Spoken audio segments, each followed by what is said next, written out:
welcome to Good Game, the show for gamers by gamers. I'm Bajo. And I'm Hex. Hex, good to have you back. Well, it's good to be back, Bajo. Did I miss anything? A few cat videos, I'll fill you in later, but other than that, not much. All right, well, I suppose we should get to this marvellous episode we've got planned. And a fine choice of words indeed, for not only are we looking at Marvel heroes, but we're going to check out Deadpool, the merc with the mouth. Yes!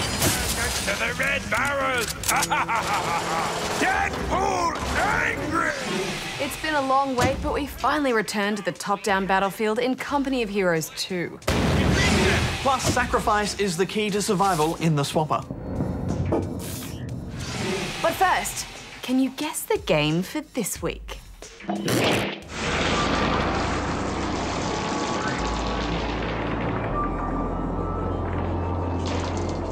News time, Hex. Ah, it's been so long, I've forgotten how to do it. Good game! The Australian Classification Board has refused classification to both Saints Row 4 and State of Decay, making them the first games to be refused classification since the introduction of the R18 rating. I picked the right running mate.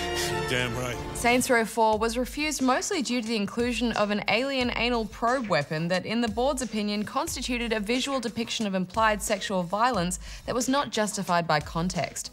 Meanwhile, State of Decay was refused due to the inclusion of explicit illegal drug use, which boosts players' health and stamina. Both games developers stated that they are considering making the necessary changes and resubmitting the games in order to receive a classification. The creators of Duke Nukem, Apogee Software, are suing Gearbox Software for breach of contract. Apogee is claiming that Gearbox has refused to pay them over $2 million worth of royalties that they received for releasing Duke Nukem Forever. Gearbox responded to the claim saying that they fulfilled their commitments and in fact saved Apogee from debts and litigation caused by the game's troubled development. What do you heard about me? Kick ass. Furthermore, they claim that Apogee was the only beneficiary of the deal and that Gearbox suffered damage to its credibility and loss of money. Hitman developer IO Interactive has laid off approximately 100 people, almost half of its staff, and cancelled several unannounced projects. The layoffs were apparently the result of adjusting to a changing and challenging market. The studio will now focus solely on production of their next-gen Hitman game. Good game! This week we've been playing a little bit of the click-em-up free-to-play MMO Marvel Heroes. So this is really just first impressions, but Hex, I'm kind of digging it so far. Yeah, I mean, it certainly has a few things going for it. First of all, it's free to play. Also, we had no lag, and it's a great-looking game with lots of detail in the backgrounds and a few environment interactions. You can't make your own character, but you play an official Marvel hero, which is a good thing from a Marvel fan perspective. But it does mean you'll often see a bunch of Things or Hawkeyes or some other starting character all milling about at once, which is a little weird. Yeah, but a small price to pay for having real heroes playable in the game, I think. As you play, you do unlock new characters, but the more popular characters are where they make their money here, and they aren't cheap. But then it is a free-to-play game as well, so they have to make their money somehow. I played mostly with Wolverine and Storm, and while I'm not a huge Marvel guy, I thought the roster was okay. Like any MMO, the early starting abilities aren't a great indication of how each class will play, but I definitely like the ranged classes more. Goddess be praised for this gift. But I thought the cutscenes were beautiful.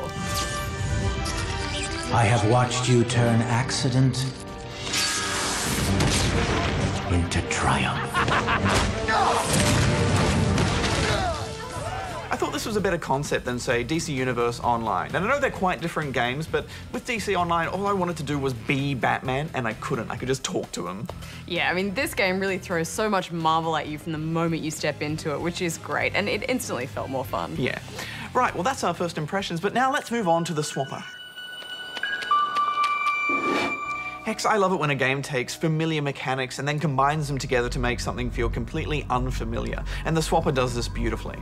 You've seen what's left of the ship. I suppose you had to see for yourself. I suppose? Who is this I doing all this supposing? Is it still me? It took years of study to accept that they were alive. Not like we are, of course.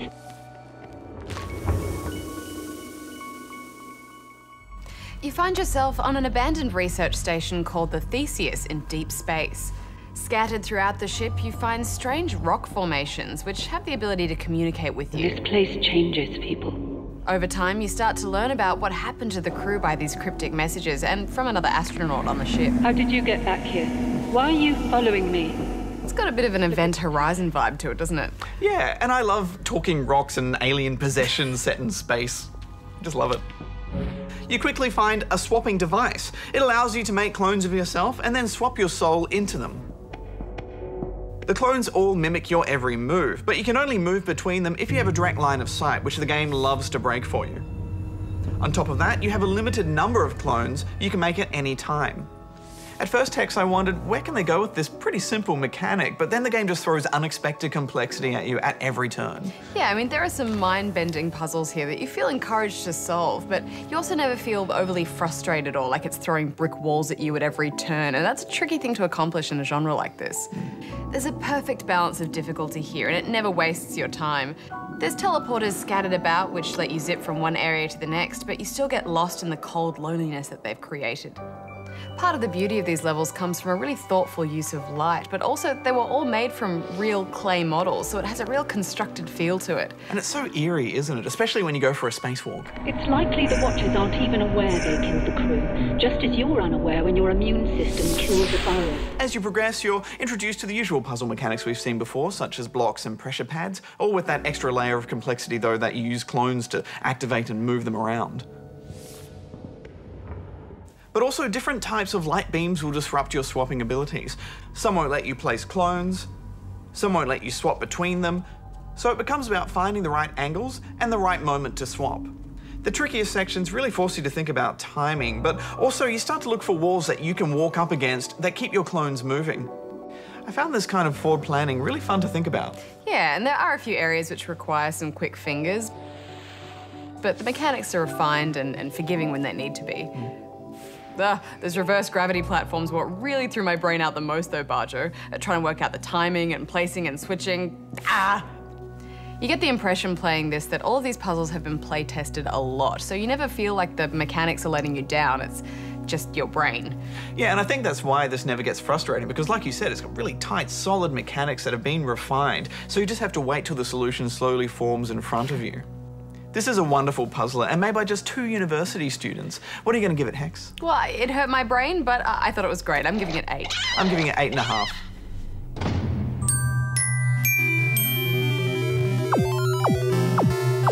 My first gaming love was Dragon Warrior. I think it was known as Dragon Quest in other parts of the world. Playing the Dragon Warrior franchise was something that, I don't know, it really brought me into my, advanced me through my gaming years. That game was that moment where I felt like, oh, this is huge. And I was able to imagine myself as a hero, and I had the map sprawled out on the living room floor and my monster guidebook, and I would adventure through the world with the tools at my disposal. I quite sympathized with the hero of Dragon Warrior 1 in his attempts to save the princess from the dragon and to, of course, you know, rid the world of the bad guy, whose name I can't even remember now because that was like 25 years ago. And I'd spend my afternoons imagining, what if I took the Transformers and made a Dragon Warrior game out of the Transformers? And I think I was probably like 7 years old at the time, and I had decided I'm gonna make games like Dragon Warrior when I grow up.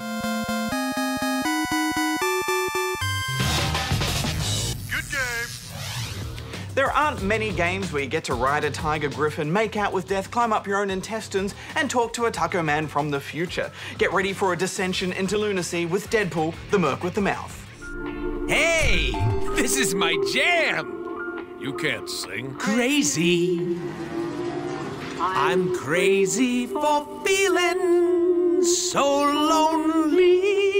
You dicks hang out here often? See, he's like an angel. You like tacos, Wade? I'm crazy for trying and crazy. Nuts, this is gonna hurt. You know what Daddy likes. Deadpool is perfect for video games, isn't he? Yeah, if ever there was a character to take a genre and turn it on its head, it's Deadpool. Ooh, we love side-scrollers. This is a third-person brawler, and we'll get to the gameplay in a minute, but first, let's talk about who Deadpool is and how they've approached him here. You know why I love the internet? Because it's just like me. Vulgar, combative, and contradictory? Overflowing with perversion and stupidity?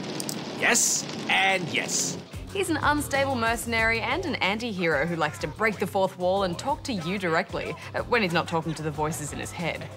And he's such a beloved comic book character. I've just started reading the comics myself, and I can absolutely see why. Wait. Are you stuck in there? Deadpool's job is to go left when everyone else is going right, and to do it with violence and hilarity, no exceptions. It's a music game.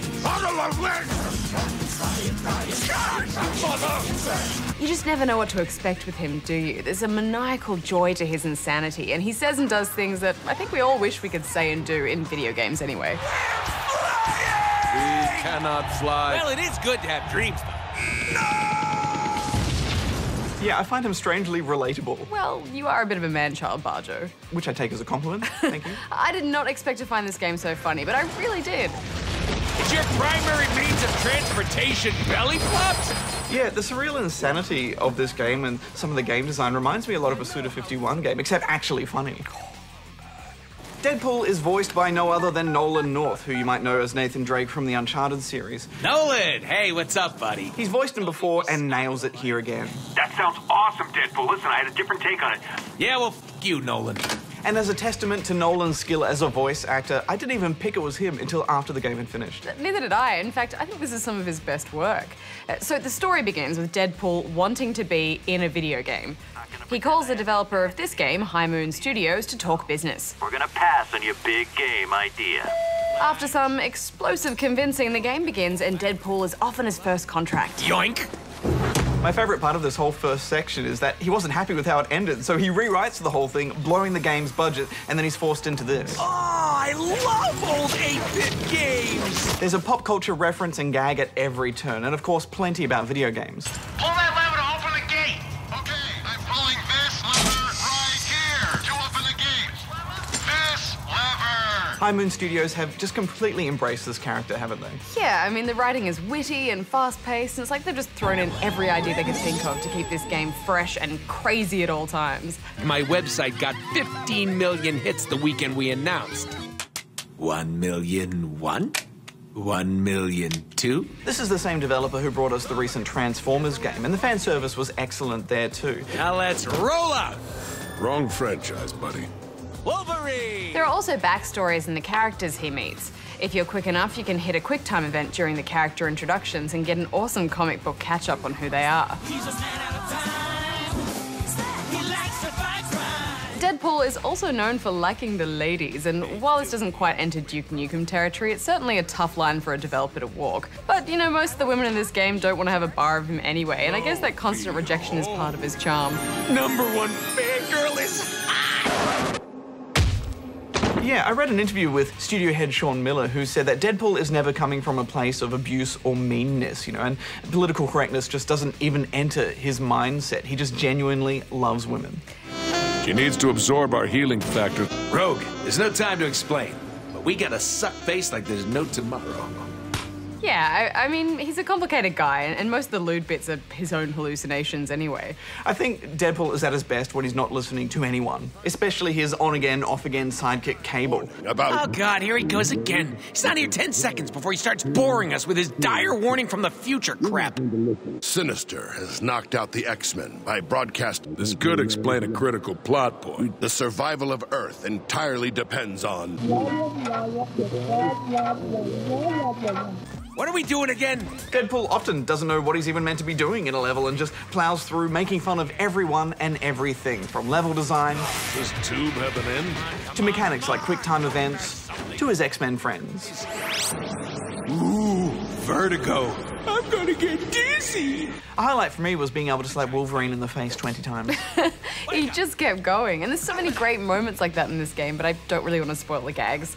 Well, now that we've talked about all the awesome stuff, let's get to the stuff they didn't quite get right. We reviewed this on 360, and visually, it's not very strong, and many of the locations have that sewery or warehousey feel to them. Level design will often leave you a little confused, and you can always tell when corners have been cut with the player direction, when a game relies on gems to lead you on the right path. I didn't mind the gems thing so much, because I feel like they made a lot of concessions here so they can have all of the crazy stuff. Yeah, and it does play into the gaminess of everything, so they get away with it a little bit. And they do use clever, subtle colour coding to subconsciously lead you through certain areas or help you work out where you need to jump to. Yeah, and at one particular point towards the end of the game, you're sent into this area where you have to get teleported around a lot, and it's a bit grindy, and it's just rocking along at such a good pace until that point, and then it really just halts the whole game. The combat has some pretty big issues as well. You have 3 weapons, scythes, swords, and hammers. They all feel quite different to wield, but only the scythes feel fluid and fun. The unlocks are rewarding though. I mean, each one mattered, and it's a fun skill tree to fill out. Yeah, I think they nailed the gunplay though. It's always hard having gunplay and swordplay in the same kind of combat. But they've done a good job here of balancing it so that you want to lock on and readjust for those rewarding headshots. It would have been nice to have a bit more variety in the combat. I think it's safe to say that it's pretty average. Yeah, I mean, it's not the most spectacular gameplay overall, and you may encounter the odd glitch or dodgy animation, but mostly Deadpool is about the lols, and there's plenty to be had. Hey, aren't you gonna make a joke about us putting our thing in that thing? Nah, it's too easy. So much so that you'll likely find yourself forgiving the flaws pretty quickly just to get to that next joke. Skeletons with outrageous French accents. Well, we should wrap this up, but I think it's fair to point out that this game was more than twice the price on console than it is on PC, and I don't think that's fair because it wasn't really a AAA game. It's not quite 6 hours long, and I don't think I can recommend the console version. Yeah, I mean, this is a trend we're seeing more and more with digital download PC games lately, but, you know, since we reviewed the console version, I think we should score that, and based on that, I'm giving it 6.5 out of 10. Yeah, I had a great time with this game, but I'm going to give the console version 6.5 out of 10 as well. Roll credits. We're done here.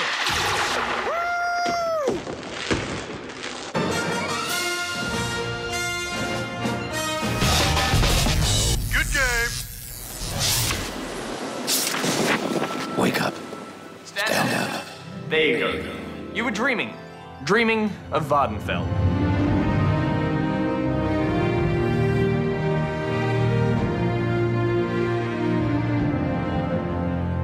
In an era before the Dovahkiin traversed the rolling tundras of Skyrim, Morrowind introduced us to the island of Vardenfell. Formed in the wake of a violent volcanic eruption, this land holds none of the traditional beauty of Cyrodiil's lush fields or Skyrim's snow-capped mountains. Instead, it's harsh and unruly. From the moment you step out into the world, it's clear that the local inhabitants exist at the mercy of the surrounding landscape. Rock and river dictate the layout of the cities, and dense swamplands surround the smaller coastal villages. The capital city, Vivec, is built offshore to avoid such adversities. A grid-like system of connecting artificial islands, the city stretches out across a bay towards the open ocean. Wandering explorers, however, don't have the luxury of being able to avoid nature's whims. Vision constantly marred by thick fog and ash, journeying between towns is a slow and dangerous process. But under that veil of ash and mist lies a world that begs to be explored. It's a call that no true adventurer can refuse.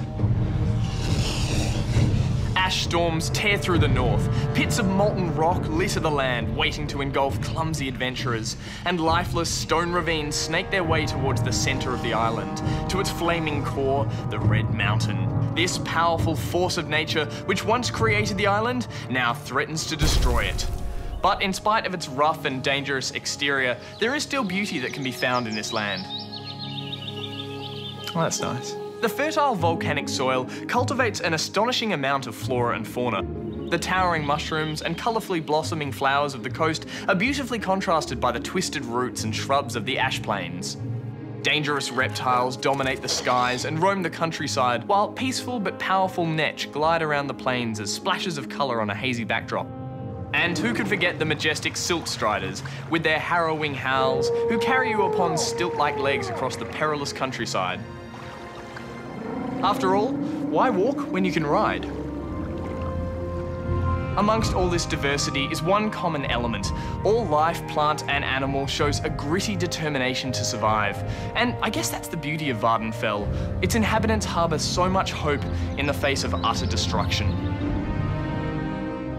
The island of Vardenfell doesn't take too kindly to Outlanders. Good game. Thanks, Goose.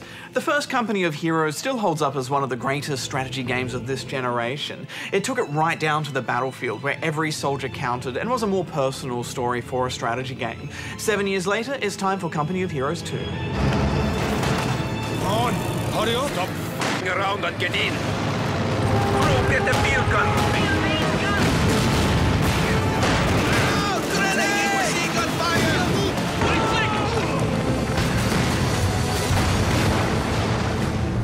This time, we leave behind the familiar American war effort and take up arms for Mother Russia. Everything is told through flashbacks from the eyes of Lieutenant Isakovich, who is wound up in a Siberian gulag under investigation by the not-so-nice Russian government. It was in Stalingrad when I realized you were losing control of your command. Why? Because I didn't send all my men to die. Because I fought by their side. You were never with us.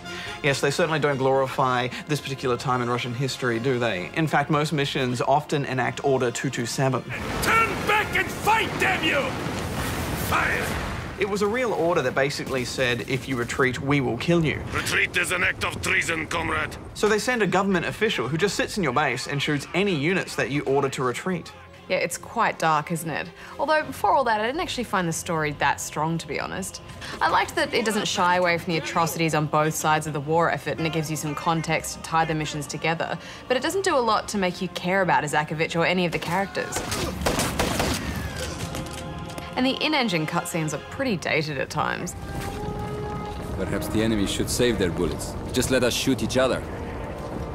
Yes, but the good news is the missions are mostly top-notch. It takes it from the lowest point of the Russian war effort, with the Nazis pretty much on the doorstep of Moscow, all the way through to their capture of Berlin. Along the way, you'll have to deal with weather cold enough to freeze your troops. So cold. Enact some scorched earth policies. Fritz will regret ever stepping foot on Soviet territory. And generally, give the Nazis a hard time. One of my favourite missions had you hunting down a single Tiger tank in a village with just a few squads of soldiers. Armor is engaging us! Yeah, and some of those missions are really stressful, with plenty of set pieces and moments that come right down to the wire. And that's what the first game was known for, so I'm glad all that's back in there. Often you have to hold your position against an onslaught of Nazis, and it always seemed like just when I was about to get completely overrun, something would turn the tides or I'd be given permission to retreat. Another wave! All forces fall back and defend the headquarters! I think one of the reasons why you really feel the pressure with Company of Heroes is the sound design. It's such a chaotic atmosphere, hearing those mortars rain down while your soldiers swear their heads off. You're bleeding, comrade! And tanks clattering into battle, it just gets the blood pumping. Yeah, they swear a lot, don't they? Roll that King AT gun out of here! There's a German Stug coming up the river. Now we're I like that your soldiers do have little conversations when they're just milling about. They never tell you about the smell of battle. Complaining will not win this war. Dedication will. Although I'm pretty sure I heard one of them say dude, which was a little out of place. Much like the original, in this game cover is everything. Soldier, moving. Whether it be a sandbag or a broken down car, getting your men into a good position makes all the difference. The trouble is, things blow up, so you'll constantly have to be adjusting your strategy as buildings collapse and solid concrete walls become nothing but craters. The level of destruction certainly felt like a step up to me. Yeah, I mean, overall, I don't think this looks much better than the original, but you can notice some of those improvements in the little details. In snowy maps, for example, every single footstep and tank track stays in the snow, and bits of the environment get blown up and strewn around the battlefield. You can really see the effects of a hard-fought battle on the environment. I was disappointed with how similar this felt to the last game. It's not necessarily a bad thing because the last game was great. It's just that where that was ahead of its time, this feels like more of the same. One new addition though, you can mantle over cover now instead of just going around it. It's not revolutionary, but it is something. Forward! March! There are of course new units which bring new strategies, such as the Katyusha rockets, which I quite liked.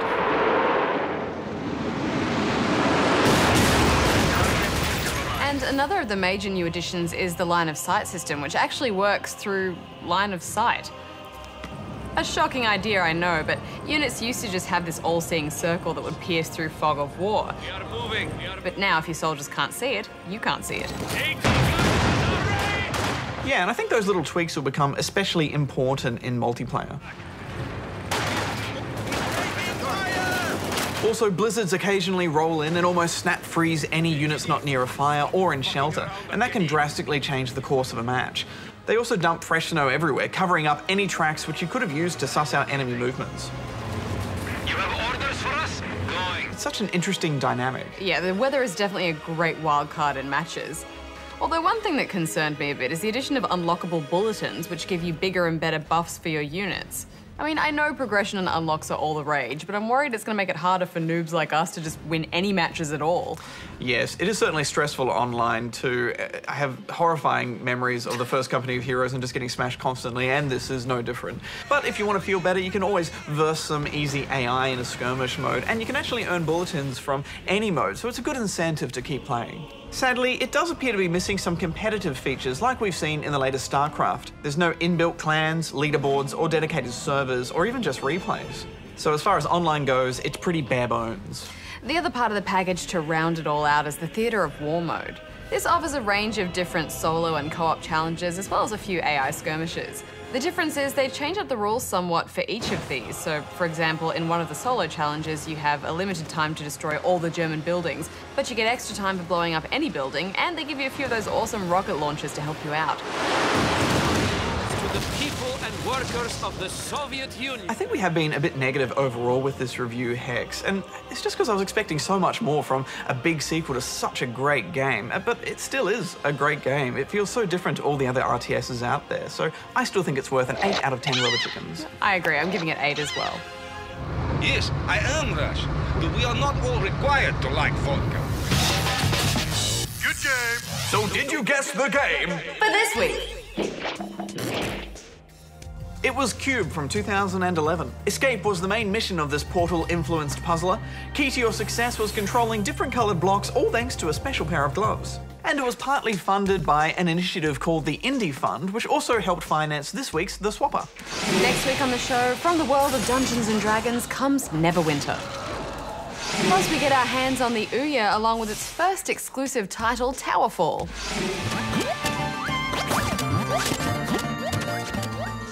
So many consoles, Hex. I'm gonna have to find some new shelf space. Over on Spawn Point this weekend on ABC3, we get lost in the jungle, the mighty jungle, with Donkey Kong Country Returns 3D.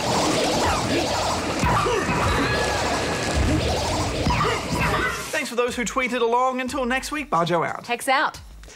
Hex brought me a present back from E3, and it's a projection, star projection thing. I haven't set it up yet, but she doesn't know that I already have one that's slightly better. Oh, I didn't know.